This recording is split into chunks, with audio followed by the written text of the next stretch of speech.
Hello, I'm Mary V. Today let's talk about intonation.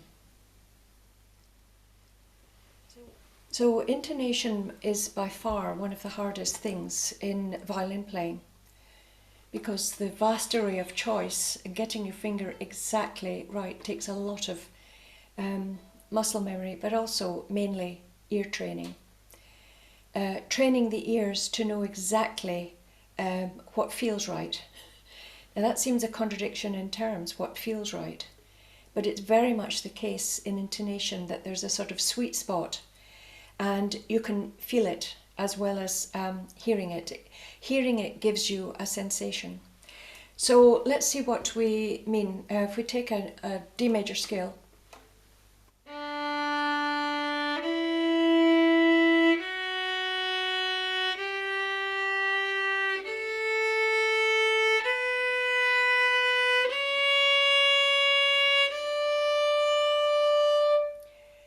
now it might sound in tune, not quite sure. So we need to check with other notes really, and the best way is the open strings actually. So get used to what a fifth sounds like, a real fifth. Get your violin really in tune before you do this exercise.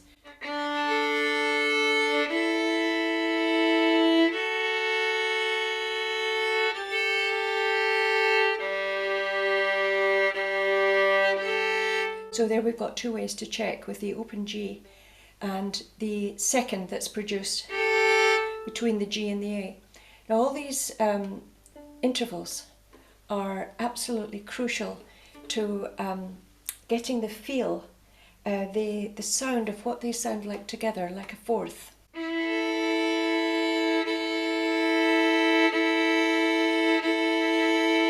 There's a sort of vibration that's created between the two notes, and you begin to be familiar with that. So you need to familiarize yourself with the intervals and what they feel like.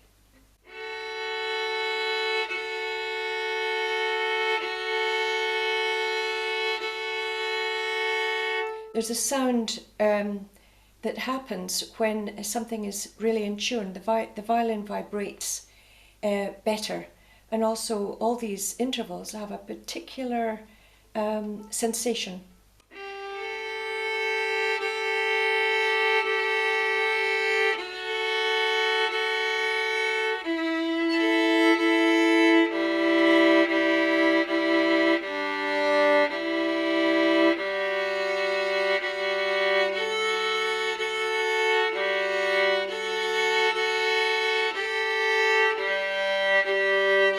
So that's one way to really teach your fingers how to be accurate. But another way is not to wiggle your fingers around to try to find the note, because your fingers will never be able to learn where exactly they're supposed to go. If you play something out of tune, it's natural to adjust it, like that.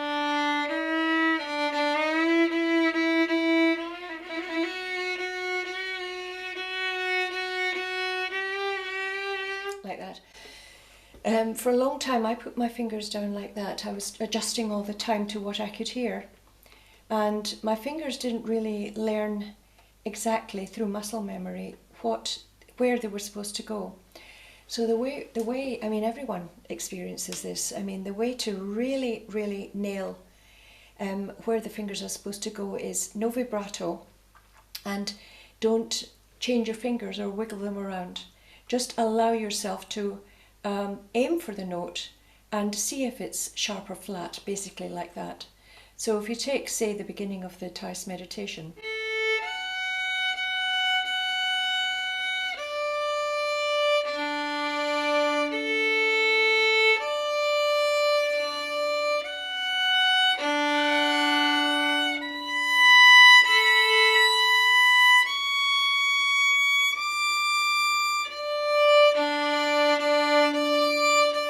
I'm not shifting my fingers, I'm not wiggling them around or making any adjustments at all.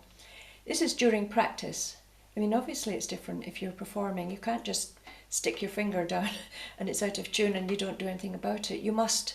So there's two types of practice really for being in tune. There's the absolute no vibrato, don't move your fingers, don't wiggle your fingers. And then there's preparing for performance.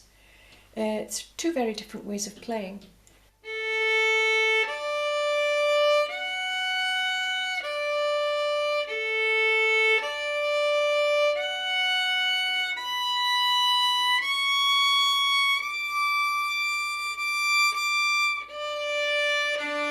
Okay, so the D, both of those Ds were dodgy. So what do? I hear it. I don't move on.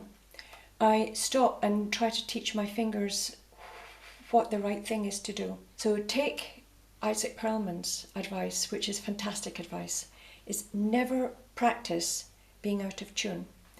If you play something and it's slightly out of tune 6 times, you're just practicing being out of tune. So in this exercise, you're actually stopping every time that you're out of tune, and then you're repeating it and repeating it until you teach your fingers exactly how to be in tune.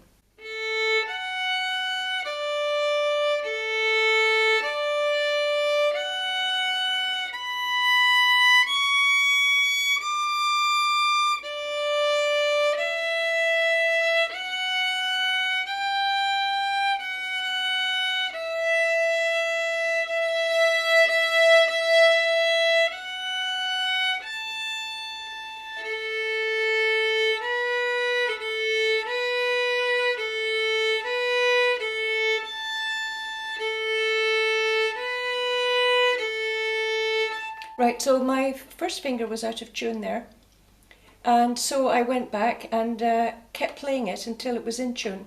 But I'm not getting it in tune by waggling my fingers. I'm actually putting my finger down, and it's really the best way. If you can learn to play by teaching your fingers where they're supposed to go, without any vibrato and without shifting your fingers around trying to find the note, they will never have any security. If you can hear what the next note is going to be, I know what the next note, it's a D.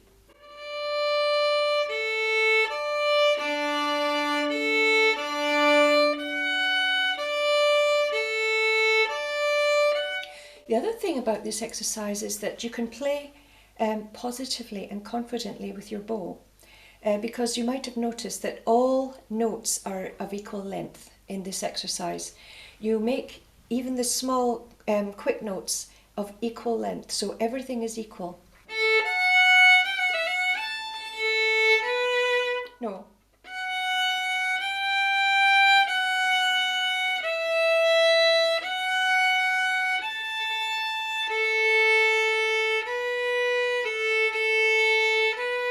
So I'm thinking about why that first finger is always slightly sharp or whatever, and it's because there's a little tightness coming down there.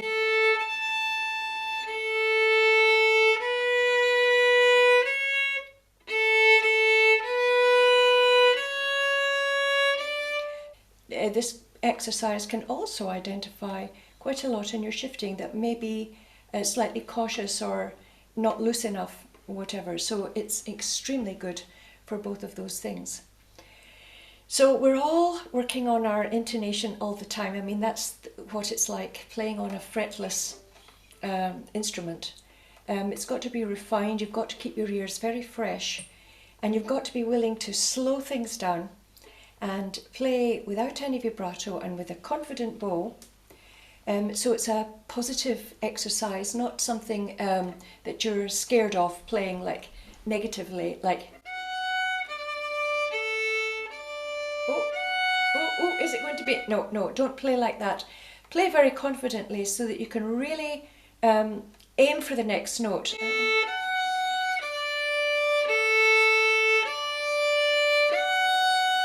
So this slowing everything down and playing all the notes equally really gives you a chance to discover hidden things that you weren't aware of that are making you go out of tune. So it's a fantastic exercise. I would really recommend it. If you take a piece that you're playing and you slow everything down and make each note an equal positive bow, then I think you'll find that your intonation has got a chance of really improving. So, which is a nice feeling, isn't it? So, I hope you get on well with your practice, and I'll say bye-bye for now. Bye.